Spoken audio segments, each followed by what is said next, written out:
I'm Stephen J. Abramson. I have the distinct honor to interview Sharon Gless today for the Archive of American Television. Today is October 15th, 2008. We are in North Hollywood, California at the headquarters of the Television Academy. And it's hot. And also, Mike, not on camera. You just go and Okay. yeah, you don't have to feel like you have to. I'm all ready. Okay, so right from the beginning, what was your name at birth? Sharon Marguerite Gless. Okay, and I didn't change it. where were you born? I was born in Los Angeles, California, Okay, on May 31st, 1943. I'm a war baby. and did you grow up here? I grew up here all my life and only weighed 3 pounds at birth. So you see, for all those people who have preemies, don't worry. Yes, I lived here all my life. What was your father's name? Dennis Joseph Gless. My mother's name was Marjorie McCarthy Gless. What did your dad do? My dad was in the rag business. They didn't call it that then, but he was in the garment business. Okay. How about your mom? My mom was a housewife. Raised 3 children. I have 2 brothers. I'm in the middle. Okay. What are your brothers' names? My older brother's name is Michael McCarthy Gless, and my youngest brother's name is Eric Dennis Gless. And Eric is A-R-I-C. It's Gaelic. Oh, wow. I know. Okay. So it's an unusual name. He lives in California. Okay. I forgot to say. That's my makeup person's cell phone. Okay, we're still rolling. We're not going to stop rolling. Eric is Gaelic, A-R-I-C. It's such an unusual name that he has his own license plate here in California. Just the name Eric. That is an interesting spelling too. Mm-hmm. We were born and raised in Hancock Park, in the home that my grandparents built in the early 20s, I guess, and raised their children in. And then when my grandparents got divorced, my mom and dad and Michael and I moved into the house. And so I was raised in the same house my mom was. Do you still have the house? Is it in the... No, I wanted it. We shot a Cagney and Lacey in it. And we left when I was like 18. And then my parents got divorced, and my mother moved to Carmel, and my father moved out. What traits do you think you inherited from your parents? Different traits from different parents. From my father, I think humor, my love for music, although I'm not, I don't have the talent, but I have a great love for it, and musical theater. And my mother, compassion, kindness. When you were growing up, what interested you? I loved going to the movies more than anything. I was very athletic, too. But I loved the movies. Every Saturday I'd take my allowance, and my mother would drop me off, and then had to come pick me up. And I was always upset that my brother could go to the movies by himself, right? Or with his friends. But I wasn't allowed to. Well, why not? Because you're a girl. It was before Gloria Steinem. But I think that was probably my greatest influence were the movies. Did you watch television? Well, we didn't get a television until I was 7. I mean, TV wasn't around until I was 7.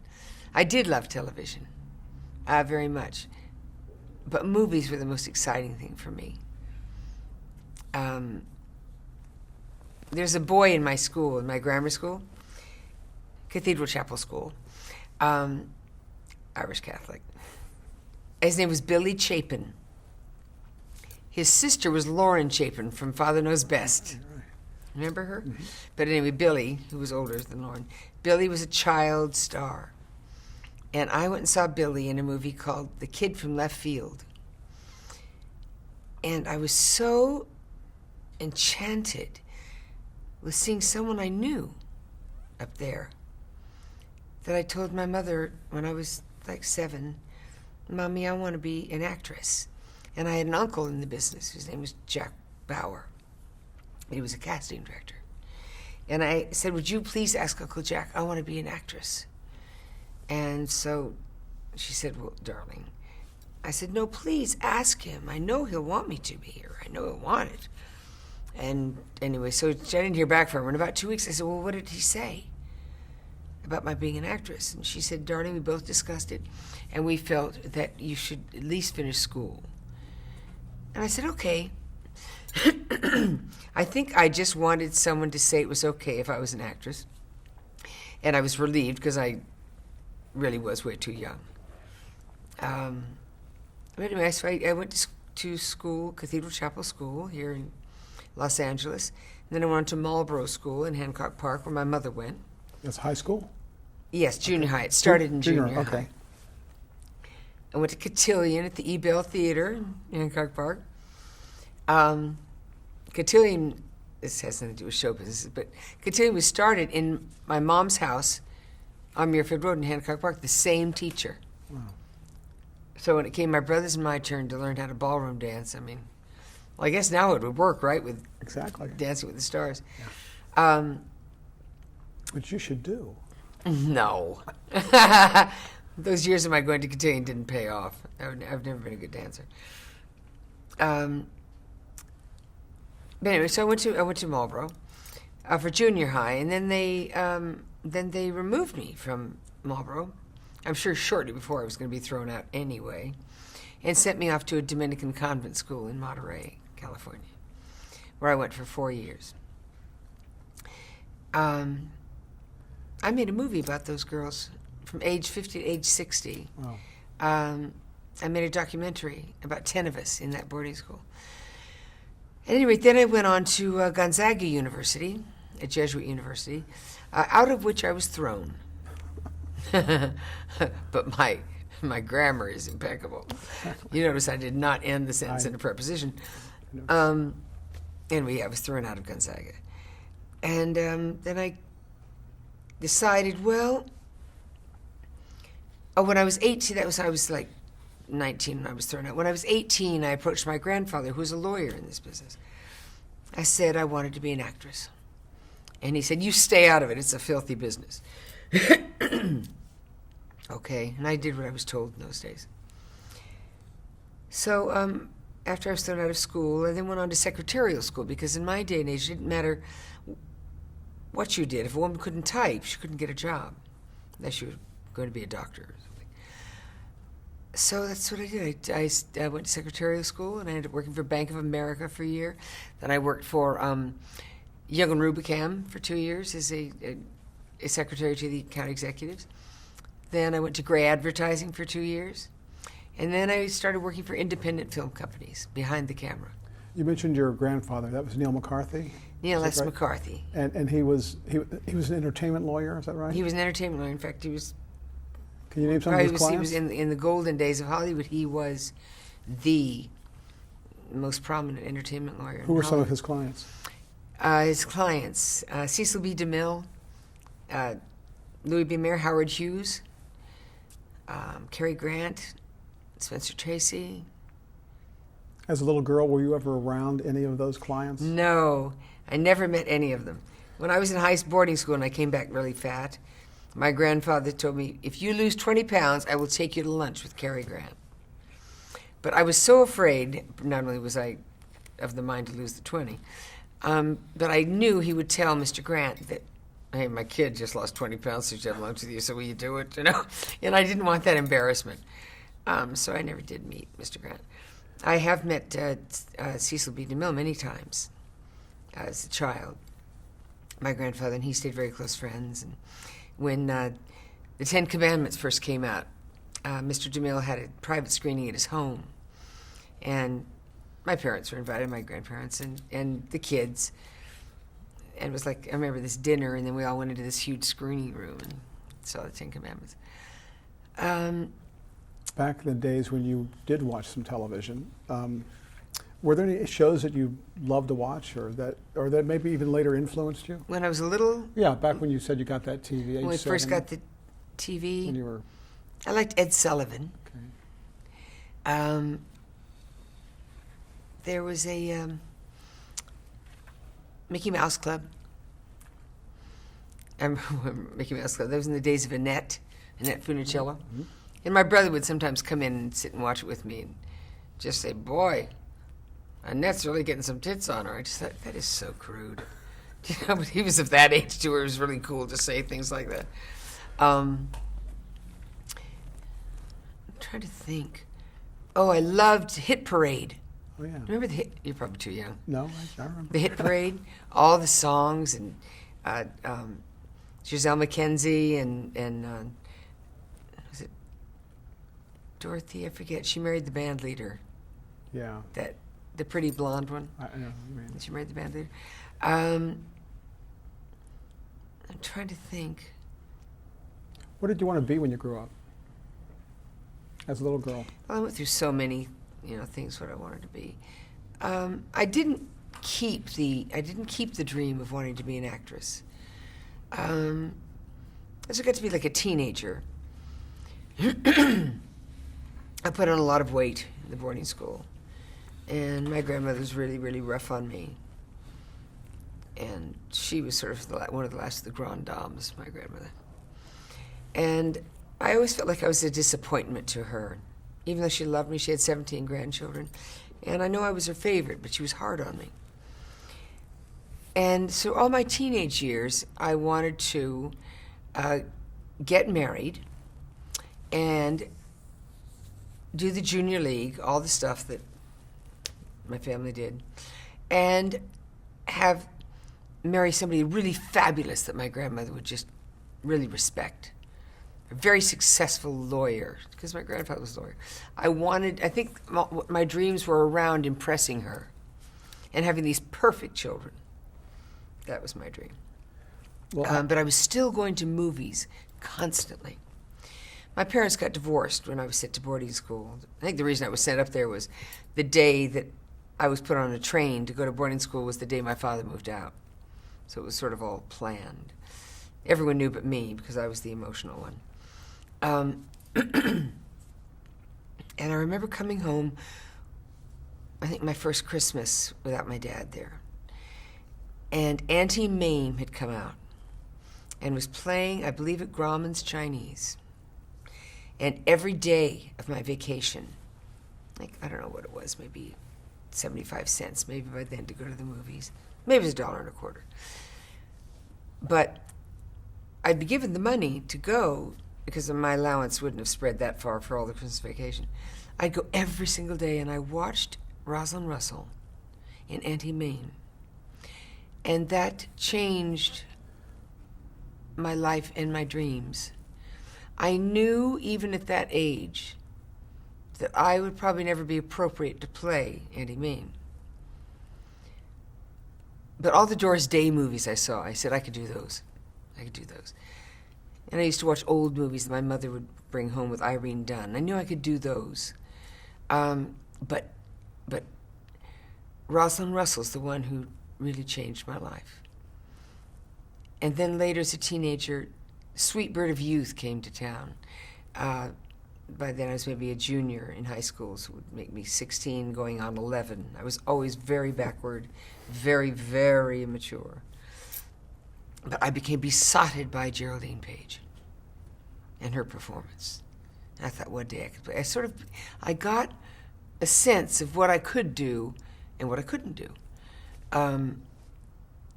did you get involved in acting in school at all? No, never got involved in acting in school. I was very, very overweight in high school. I just blew up. I was unhappy with my parents and with the divorce. And I think it was my tendency anyway. I was going into puberty, and that was just my tendency, was to get big. So no, I never joined the drama class. I never performed in school. I did, though. I produced. Mary Martin had come out. I had done Peter Pan, and I'd seen it like 4 times. She'd come to when we had the Philharmonic here in Los Angeles. And I bought the album. I bought all these albums of any musical that was in a movie, because I was a product of Hollywood, not Broadway, so I didn't know about the Broadway shows, but any movie that was a musical, I would buy. And I produced Peter Pan for a father-daughter weekend up at my boarding school. And I cast myself as Smee, the pirate, you know. I knew I wasn't Peter Pan. I did a good job with that. And then I became head, in the boarding school, I became head of the movie committee. And because I had contacts in Hollywood, I had movies shipped up to the school for us to watch. And they were actually on film that were projected. Yeah, real movies. Yeah, the school had a projector and a screen. I could thread a bill in Hal at age 5. I could. Because in Hancock Park, we had a big screen, you know, the kind you assemble, big screen, and a Bell and Howell. And I just wanted to watch the movies over and over and over again. So if I wanted to do that, I had to learn to thread it myself, and I could do it. Well, you talked about after school, and you went into, I mean, it's like you were finding potential jobs, you know, secretarial, school, that kind of thing. Well, I knew a woman couldn't get. As a teenager, I'd come home and I'd work at Bullock's or Desmond's selling clothes, or up in Carmel, where my mother moved. I worked in a lingerie shop, wrapping presents. I wrap gorgeous presents today. So, at what point did you take your first acting class? Many, many, many years later. After I left Gray, I worked for an independent film company, and then another one, and then another one, and another one. And the last one I worked for, I was a production secretary. And the last one, you said just to talk, right? So I'm getting to, I think, the story that you're going to like. This last company I worked for was called Sassafras Films. And one of my jobs was to interview actresses who would meet my boss. And I did, and then I would go in and I would read with them. Anyway, I would go in and I would read with them. And so I started to realize that I could do this. That company folded, and I went on to another company called General Film Corporation at General Service Studios. And I continued doing that for my job. And then I started making out the paychecks. I was getting $200 a week, and these actresses were getting a lot of money. I thought I was better than they were in the reading. So I stopped being afraid. By then I was 26 years old. Very, very late to be starting in this business. But I guess I'd never, that dream had always stayed in the back of my mind. Anyway, I'm going to tell you this story. You're going to think it's, why is she telling me the story? But this is where everything changed. I broke up an engagement. The company I worked with folded with $1,500 of my money because I believed in it. I thought I'm going to be a producer. I believed in this company. I thought it would last.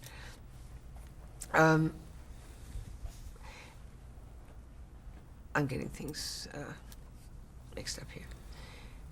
You said you were inspired by Rosalind Russell. You were also in a job where you were actually working with actresses. You saw that they were making a ton more, and you knew you could do that. Right. So we're leading up to when you actually got the courage to take your first acting class. Well, not yet. Oh, not yet. Okay, we'll fill in the gaps. My grandfather called me and said, well, you got nothing to do. Bring Mike, he had a station wagon he wanted brought from Beverly Hills to a home he had in Scottsdale. And I said, fine. So I drove the car over there, and I rear-ended someone on the way. It was just a really bad time in my life. Anyway, I get there. Sure, he'll be furious with me, and he started laughing. He goes to bed early that night. He had a new wife, whom I loved. She was younger than my mother, but you get the picture. But I loved her. And she and I stayed up late one night. And she said, Sharon, we split a bottle of champagne, so neither of us were feeling any pain. She said, Sharon, you're 26 years old. You have nothing to show for your life. What do you want to do? And she said, don't think about it. Don't think. Don't put any qualifications on it. Whatever it is, just say it. I said, I want to be an actress. She said, so? I said, well, Mary, I'm a little old, you know. And I said, Grandpa told me many, many years ago that to stay out of it, it was a filthy business. And, you know, just don't want to rattle anybody's cage. So, anyway, she said, well, when I was your age, Sharon, she said, I was under contract to MGM. I said, really? She said, yes, it wasn't very good. I only lasted a year. But she said, did you ever see the movie Stage Door? I said, sure. She said, well, I'm in it. She showed it to me, and she walks across and says one line. She was very pretty. Anyway, I said, please don't tell Grandpa we had this conversation. Please. I don't want the trouble. She said, I promise I won't. Well, the next morning, I'm summoned to his room. He said, that's ridiculous. I said, Grandpa, I asked Mary not to tell you, you know. And he said, I mean, it's ridiculous you think I'd stop you. I said, really? Again, I was 26 going on maybe 15 now. You tell the story in this day and age and they're going, boy, retarded. But I was very backward. He said, you want to be an actress? I said, yes, Grandpa. He said, so what are you going to do about it? And I said, well, I know of this acting class in Los Angeles because I had checked it out. Because my cousin was an actress. Her name was Elizabeth Bauer. She played the sidekick on Ironsides. I said, well, the acting class is it's $150 for 3 months. Note that day and age, you know. And he said, and I had no money. The company I'd worked for had folded. I had nothing. He said, $150. I said, yes. He says, okay, you got $150. That was huge to me. I said, thank you. He said, fine. So now what are you going to do? What are you going to do until this happens? Excuse me. I said, well, I'll get a job again. And he said, I said, well, I'll start studying and I'll get a job again. And he said, would you like to go home now? I said, Grandpa, I just got here and I was trying to be respectful, you know. And I said, no, you know, I mean, I want to stay and visit with you. He said, do you want to go home? I'll have Mary get you a ticket. You have this dream? Well, she got me the ticket, and I got on the plane. I'm only moved by this story because there's a time in hopefully everyone's, at least most people's lives, hopefully, where an epiphany happens, and your life changes forever. And for some reason, I had my $150. I had my grandfather's permission. And I knew I would not fail. When I was on that airplane, I knew I wouldn't fail. I get to Los Angeles. I auditioned for the workshop. She thought it was just awful, and she put me in with the teenagers. I mean, they were like 13-year-olds. I didn't care. I didn't care. Nobody could insult me. No one could discourage me. I got into that class. But I had to now, the class was on Thursdays. I'm only telling you this story because anybody who sees this, any young person who sees this, once you really do decide that you're going to do something, the universe falls into place. I had to go get a job. Well, I was a very good secretary. But that was a day job. Well, the acting class was on Thursdays from 2 to 6. And I would not be deterred. I simply would not work during the day. My acting class was the most important. So I thought, well, I thought I'd be a bartender. That'd be fun. Lady bartender. I thought maybe at the Bel Air they'd take me. Anyway, or a waitress. I didn't care. You know, the phone rings. And it's a man with whom we had done business in this other company, this Sassafras Films. His name was Arthur Marks. And he said, Sharon, I'm starting a new company. And he said, you're the best production secretary I've ever seen. I want you to be my personal secretary. I said, Mr. Marks, I can't. He said, why not? I said, you'll laugh if I tell you. He said, go ahead. I said, I'm going to be an actress. He said, I'm not laughing. What are you going to do until that happens? I said, well, I have to get a job. It has to be a nighttime job because my class is from 2 to 6 on Thursdays.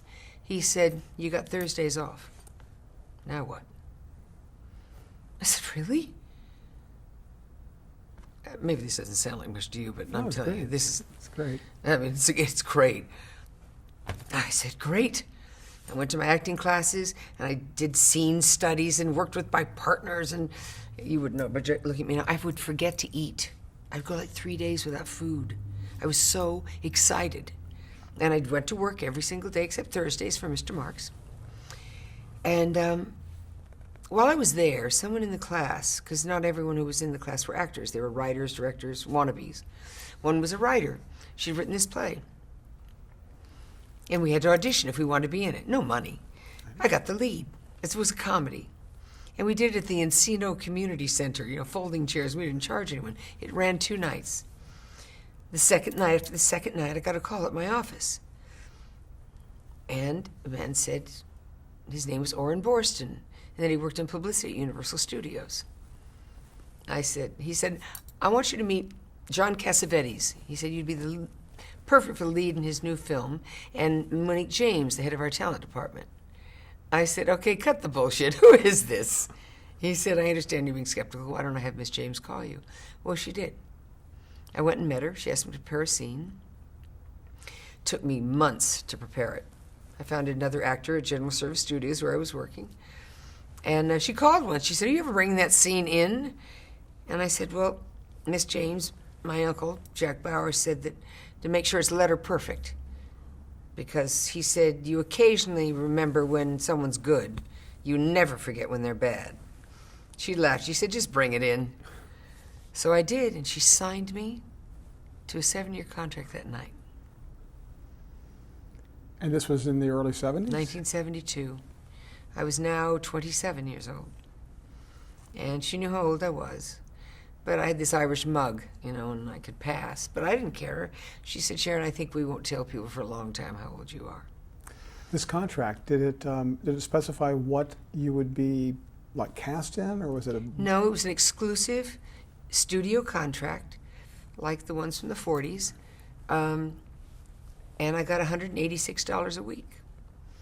So then what out of this, what was your first professional acting job? My first acting job, well, let me tell you just a little story. I took this contract to my grandfather. And I said, do you know Lou Wasserman? He said, I know Lou very well. I said, would you go talk to him? Because I have this contract that's only $186 a week, and I'm making $200 a week as a secretary. I thought actresses made a lot of money. He said, let me see it. I gave it to him. He burst out laughing. I said, what's so funny? He said, that's my contract. He said, I drew up the first contract between a player and a studio. He said, that's my contract. And I said, oh, well, will you talk to Mr. Wasserstein. Yeah, Mr. Wasserstein. Mr. Wasserman. Wasserman. And he said, Sharon, do you want to be an actress? I said, yes, Grandpa. He said, sign it. I said, but Grandpa, he said, Sharon, you have to be coming from a position of power from which to negotiate. You are not. Sign it, and let's see how you do in a year. He died. He never saw me on film. But, so yes, in answer to your question, the very first job I got was Marcus Welby, because the producer of Marcus Welby, David O'Connell, always gave the contract players their first job. And the rest of them I had to audition for. You know, even though you're a contract player, you have to audition for the other productions. And it was the biggest television studio in the world. So the only step up we had is that Monique James, who was the head of talent, gave us the sides the night before. So we at least could get familiar with the material. So I just kept going and auditioning for the things on the lot, and most of them I would get, and they'd start a reel. And that's how I learned. They asked me to stop studying acting. Isn't that interesting? Mm-hmm. When Miss James took me to lunch, she said she wanted me to stop acting where I was studying. And I said, why? And she said, because I don't want them to mess with something. And I said, let me ask you something. I remember I was so nervous our first lunch in the commissary. I didn't order a sandwich on purpose because I was afraid it would shoot out the other side. I just ate soup, made sure it was thick so it wouldn't dribble. I mean, you just had this whole thing going on. I said, why did you sign me? And she said, I'm not going to tell you. I said, okay. We went on with lunch. She said, all right, I'll tell you. She said, nothing about you fits. I said, I beg your pardon. She said, nothing about you fits. Your voice doesn't match your face. Your walk doesn't match your build. There's this nothing. She said, but you put it all together and it works. So I still walked away from that luncheon never knowing why she hired me because I never understood what she was saying. I was there. Oh, she built a little reel. I'm telling you these stories because I think it might be interesting to someone later on. The reel was built of my work. And I'd be taken into these big screening rooms with Monique James, and they'd run it. And that's how she'd say, don't do that anymore. Yes, that's good, that isn't good, and that's how I learned camera. When you showed up that first day on that set of Marcus Welby, did you feel prepared? I was nervous, but I knew that she believed in me, that Monique James believed in me, and they were very kind. You know, I do respond to kindness. I met Elena Verdugo there. And we've been lifelong friends ever since. You know, she played Consuelo, the nurse. Right. You're too young probably to remember any of this. Anyway, I did a lot of the shows there. They started loaning me out to other studios, which was like a big deal when you get loaned out. You didn't get any more money, but I stayed 10 years. No one lasts that long at Universal. And after 10 years, they started ending the contract system. So they kept me. I was there 9 years, and they ended the contract system. But they kept me one more year because they wanted to keep me for a series. I'd done many series there for them. The series that I'm doing right now is my 10th series. And somebody Googled me, and they'd written up some strange article that I have done more television series than anyone in the history of the Academy. Wow. Isn't that wild? Yeah. I wasn't counting, but that's nice. At any rate, I stayed and replaced Lynn Redgrave in House Calls. And it still didn't work. So after 10 years, I left, which made me, and I was the last contract player to walk off the lot. So I'm the last contract player in the history of Hollywood. And it sort of ties in with my grandfather having drawn up the first contract between an artist and a studio. So for what that's worth, it's like I think you mentioned earlier about things falling into place. I mean, Yeah. everything from the way they handled you at Universal, and you mentioned about having a job where you could have the one day off.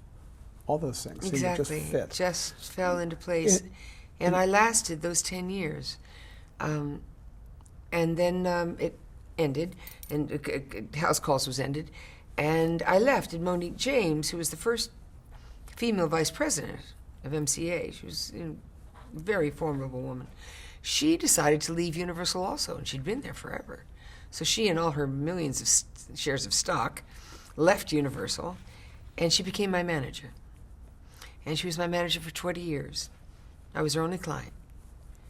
And she's the one who talked me into doing Cagney and Lacey. And Rest is history. and the rest is history. Okay. Well, let's fill in some of the. I'm sorry if I've talked too much. No, it's great. No, you're doing a great job. Let's fill in some of the little areas before you got to Cagney and Lacey. Sure. In those early days when you were at Universal, just starting out doing shows, like Emergency and McCloud and Bob Newhart show. Do you have any memories? That was my first loan out. Oh, that's right. 'Cause that was at Bob Newhart. MTM. You're right. Any memories of any of those shows that particularly you enjoyed, or the experience really brought something that helped you along the way? Any kind of highlights? My first, I loved doing Switch. That was with Robert Wagner and Eddie Albert. I was about to be fired from Universal when that interview came up. Monique told me I was boring. And I just wasn't working that much. Every time I'd go for something, it'd be that she's a little Vassar, they'd say. Or I guess wasn't, I don't know. I don't know what it was. But anyway, she was going to fire me, and I knew it. You can smell it. That's what I do for a living. I'm an actor. I can smell it. And Robert Wagner asked to meet me. I don't know why. He must have seen something. And he chose me for Switch. And I remember Monique calling saying, well, Saved by the Bell. And so Robert Wagner saved my career. I would have been out on my ear, out on Lankershim Boulevard. And I asked him, I said, did you know that I was going to be fired in the studio when you picked me? He said, mm-hmm. I said, is that why you picked me? He said, I'm not running a charity here. I picked it because you were right for the part. And he taught me so many things. Eddie Albert taught me so much. The two of them. Just about film. Better than you could ever learn in any class. They were, RJ and I are still very good friends today. What do you think you brought to that show when you were cast? Switch? Mm-hmm. Switch. I don't know. I guess a freshness. Maybe it didn't. I mean, it was new, so it didn't need refreshing. But I think there might have been a freshness to me that weren't in the other actors he was seeing, I guess. It was for his secretary. And when I did the reading in front of him, I did it for him and for Glenn Larson. I remember looking over at him during my performance, and there was this smile on his face that I knew was so far into the scene. Obviously, I'm doing something that he likes. And Glenn Larson said, "But her hair is too short." I just had it cut short, and I mean, how could you do the undercover stuff? RJ said, "Glenn, wigs. That's why we have them." So anyway, I got the job, and I thank RJ to this day because he did save my ass.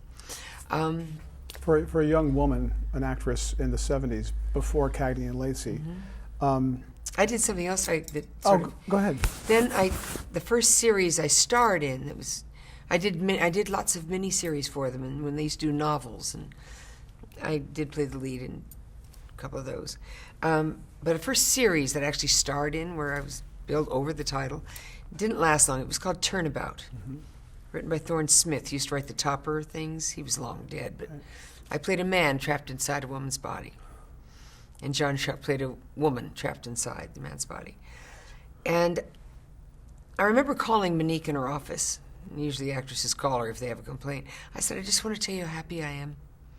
And I was petrified. I didn't want to do it. I'm so happy. I knew that was the day that I realized how much I love to work. And if you ask me now, and I have been asked before, but in case it didn't occur to you to ask, if I could do theater, features, radio, television series, I would say I love television series. It's my favorite thing to do. A hit television series is my idea of good sex. It's just the best. You go to the same family every day. If you have the luxury of longevity, as I have in several that I've done, you get a chance to develop a character. It's my favorite thing to do. Anyway, in Turnabout, I learned what it was like to carry a show. And I wasn't afraid. I've always had tremendous energy. I was comfortable. I was comfortable in that role. And anyway. I have that Stephen. I do fear being boring, though. Oh, no, don't, please don't. Not at all. This is great, fascinating. Stephen Bochco, I think, co-wrote the pilot to Turnabout. He did. Did you Stephen and I knew each other at Universal because he was under contract as a writer, right. And I was under contract as an actor. And I remember going to a party at Chasen's one night, and I think it was brand new in Cagney and Lacey. Something that would warrant my being invited to this. It was a network thing. Well, Stephen was there also. And I remember walking in. Now, I am born here. I'd been to Chasen's as a child, but now this is a different reason to be going. And I walked in. It was gorgeous. And Stephen and I, we were both early. And I said, "Guess this is the big time, eh, Stephen?" He said, "Sharon, we are the big time." I always remembered that. And I went, Really? He said, mm-hmm. Isn't it? Yeah, it's great. I know. It's great. It was just like, It's great. okay. If Stephen Bochco says that to me, I'll take it. Yes, but Stephen wrote it, but then he left the studio, so he wasn't involved in the production of it. I was asking you about the experience being an actress in the 70s, pre-Cagney and Lacey. Did you experience a lot of sexism in the industry in terms of how you saw men treated and women treated as actors? I didn't. It doesn't mean it didn't exist. It's just my mind wasn't focused that way. I was never competitive with men unless they wanted to wear a dress. Do you know? That wasn't my experience. I know it was going on. And I certainly knew who Gloria Steinem was. It wasn't one of my causes yet. I was also under the wing of Monique James, who just opened every door for me. My experience at Universal, those first 10 years, were wonderful. And I wasn't asking what the men made. I was a contract player. I made what they told me on the contract I was going to make. You know, so I was never competitive with men, no. You played Carol Lombard in a TV movie. I did. That was my second loan out. The Scarlett O'Hara War. You know about that? Contract players were never used in features. Gable and Lombard was done at Universal Studios, but they had a Joe Clayburgh player. I'm there under contract. And I'd always been compared to Carol Lombard. I have no extra ground with Jill. She was wonderful in it. But I thought, they didn't even read me. Anyway, you saw Gable Lombard. And then, yes, I did go play her in Moviola, Scarlett O'Hara Wars. Was that a big career step for you, that role? If it was, I wasn't aware of it at the time. I had just been in New York doing a movie for Universal called Hard Hat and Legs, written by Garson Kanin. Garson Kanin and Ruth Gordon wrote that movie. They wrote all the Tracy Hepburn movies, and I think that was one they dusted off and modernized. Well, Moviola was also written by Garson Kanin. So, anyway, I got to do those two. I forget, what was your question? It was. It was about being a career step, the role of Carol Lombard. I didn't know that it was. I mean, it was just something I did, and I believe I got nice reviews for it. But right after that, I did a series for Universal called Turnabout, the one where I was saying how happy I was. Right. Well, they had this new young story editing team named Barbara Avedon and Barbara Corday. Excuse me. They, without my knowing it, were connected to Barney, who had them write Cagney and Lacey to his specifications, what he wanted. They apparently went home and told him they found Cagney. Well, so Barney said, great. They showed him Turnabout. He said, no, that isn't what I mean. And apparently they said, you're wrong, but okay. So then after that, there was a screening, a big screening, you know, in one of those big theaters in Hollywood, of Moviola. Well, I went to the screening all alone. I remember didn't have a date, and I just went by myself. And Barney Rosenzweig was in that audience also at the same time. But we never met. But he tells the story that he looked up at the screen and pointed at me playing Lombard and said, that's Cagney. And that's how I got the job. This is after he saw you in Roundabout and Turnabout. He'd seen me in Turnabout and said Nah. Then he saw me as Lombard and said, yes, that's the girl. And Barbara said, that's the one that was in Turnabout. He said, oh. Now, Cagney and Lacey was written as a feature to begin with, I understand, and then it became a television movie. But tell me about, when did you hear that you were really the first choice for that, even though it ended up going to... Well, the first time it was sent to me as a TV movie. Mm-hmm. And I'm probably not supposed to say things like this, but I don't care. It's my story. There was a man's name on it.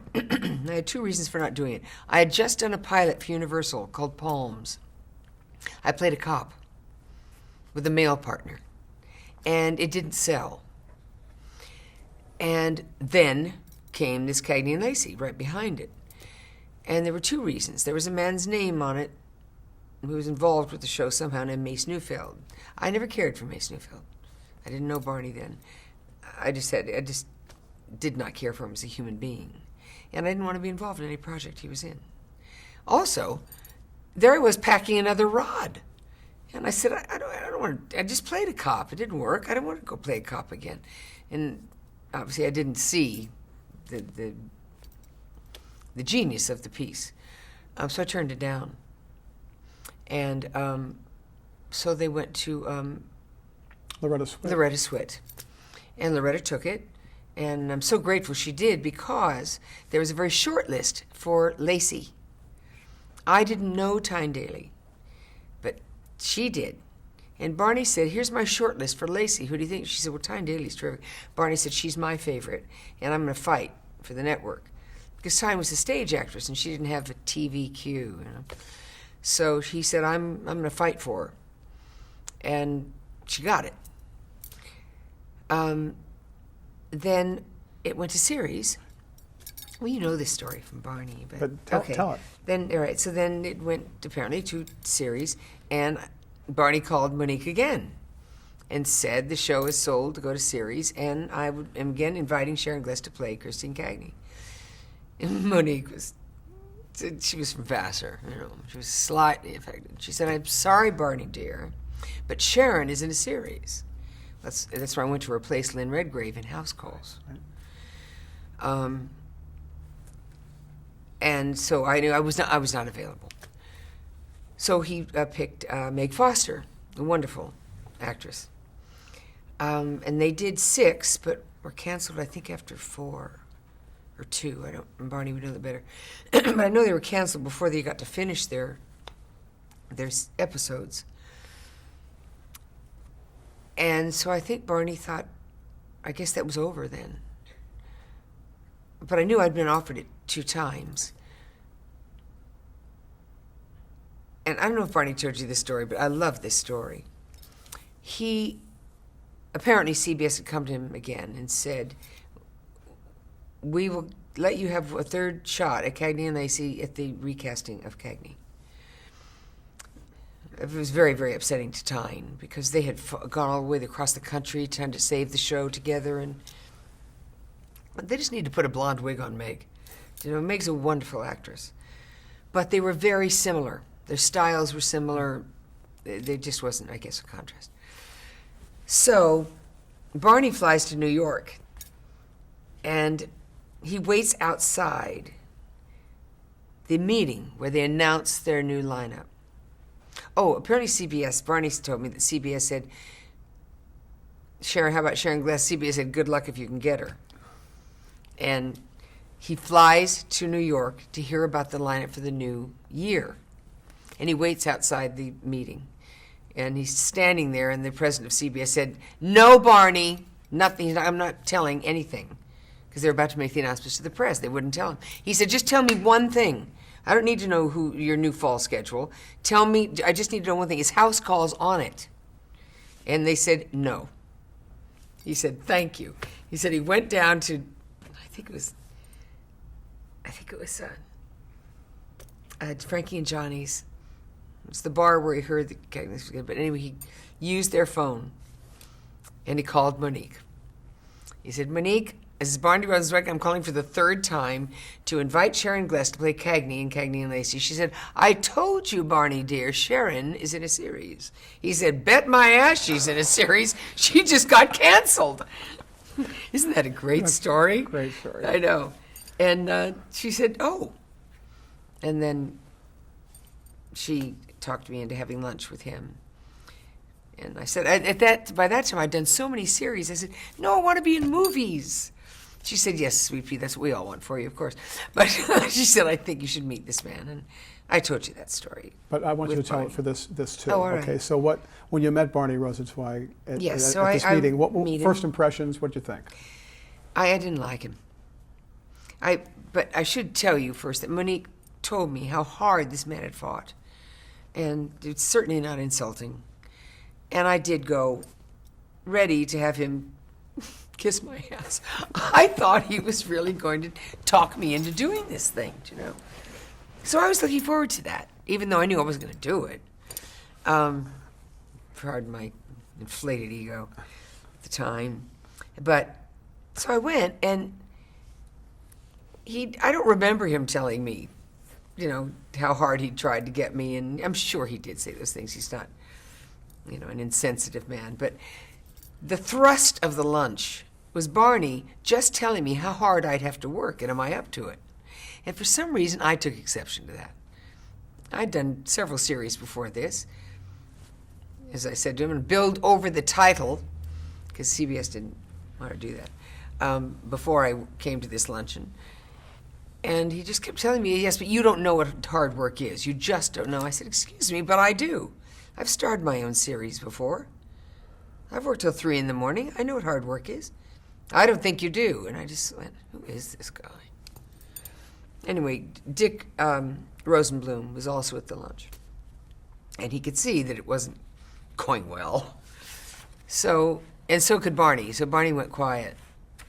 And Dick Rosenblum started telling me all the things I wanted to hear, whatever it was. And so when I left the luncheon, we went outside, and Monique said, so what do you think? I said, I don't want to do it. And she said, now, Sweet Pea, I think we should rethink this. I said, you said I didn't have to do it. All I had to do was have to have lunch with these people. She said, I know that's what I said, but I think we need to rethink this, and I want to have a talk with you about it. I said, well, I don't like the guy with the beard. That was Barney Rosenzweig. I married him 10 years later. So the rest is history. And then obviously you did accept the job. I did role. accept the job. It went on for quite a while because there was a dispute over billing. And Tyne, rightfully so, wanted first billing. She'd been doing it for a while, you know. But I had always, you know, I'd worked many, many years to be billed first. And so Tyne came and brought balloons and everything. I called her. It simply couldn't be settled. And I called her up I remember I was in the Department of Motor Vehicles because it was my birthday, time to renew my license. And I said, would you come over may I meet you privately just somewhere? And because, you know, she did not want this. She wanted Meg Foster. You know, it was hard for her. But she came over and brought me balloons and champagne because it was my birthday and wooed me. And I was besotted by her. She was wonderful. But I had to tell her I worked too hard, Tyne, all these years to take second billing. I can't do it in my career this time. And I said, I recommend that you keep your first billing because you've been doing it. I'm just not your girl. And she left and she understood. Anyway, then Barney came up with a thing where we switched every other week, cost them a fortune. Yeah. But then both of us were appeased and we went forward, and she and I are dear, dear friends to this day. Her mother has a great expression. Sweat makes a great cement. When you prepared for the role of Cagney, did you do any research about police procedurals or anything? Or? No. I asked to see the 6 that Meg and she had done because I wanted to see what the problem was. Because if it's something that I couldn't fix, I didn't want to, you know, put myself in that position. I saw what the problem was almost immediately. I could see. What was the problem? Well, what I did to prepare. Yeah, about preparation. They were very similar, and they would do things like look at each other, you know. And when I met Tyne, I said, "Do you mind if I not look at you when we're working for approval?" Or, you know, I said, I don't think these two have to look at each other at all. They know each other. They know exactly what the other one's doing, good cop, bad cop. And she said, not at all. Do what you want to do. When did you first meet writer Barbara Corday? On Turnabout. On Turnabout, our story editors were Barbara Avedon and Barbara Corday. And they asked to meet me because they wanted to know, on Turnabout, wanted to know if I had any input or anything they'd like to say to me. So I did have a private meeting with them. What was your first impression of her, of Corday? I have to tell you, I didn't know the two of them apart. I mean, they came as a team. And I just remember them both being very, very genuine, very, very interested in me and what I thought of my character and turnabout, and to help me, which in turn would help them. And that was the first time that I ever realized that I was the star of a show. Do you know, when the writers asked to talk to you? So I always remembered them as a team. When I went to the meeting with Barney in Musso and Frank's, Barbara was there. But she was rather quiet that day, but I realized she was now married to Barney, and she and Barbara had written this script. Barbara Corday went on to become a network executive. And I think the final Cagney Lacey script was actually written by Avedon. But that isn't what's on film, but that's what happened. Let's talk about the character of Christine Cagney. But she was very nice to me. Barbara Corday, as I got to know her on Cagney and Lacey, was very, very nice to me. That very first year, the first several months, she took me out for drinks. She and April Smith, the producer that first year, and told me that I was much too emotional in my playing of Cagney. And I got very, very upset because I thought they were going to fire me. And that was it's just too blowing up too fast, not cool. And I said, "Are you Irish?" I remember saying to Corday. She said, "No, I'm Jewish." I said, "I'm Irish. That's what we do. We have tempers." And I got in my car, and I remember calling Monique saying, "I think I'm going to be fired because she hates the way I'm playing Cagney." But I just had to go forth. And she took me shopping and was putting me in skirts, you know, and stuff, making me more feminine. And Corday did? Mm-hmm, yeah. And I finally went to Barney and I said, I can't. I think she's the toughie. You know, I think she's the one with the balls.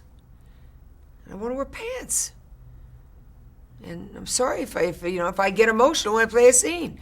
But that's sort of how then Cagney evolved. You know, it wasn't the way she'd been played before. But I even asked Tyne, and this is how gracious Tyne Daly was.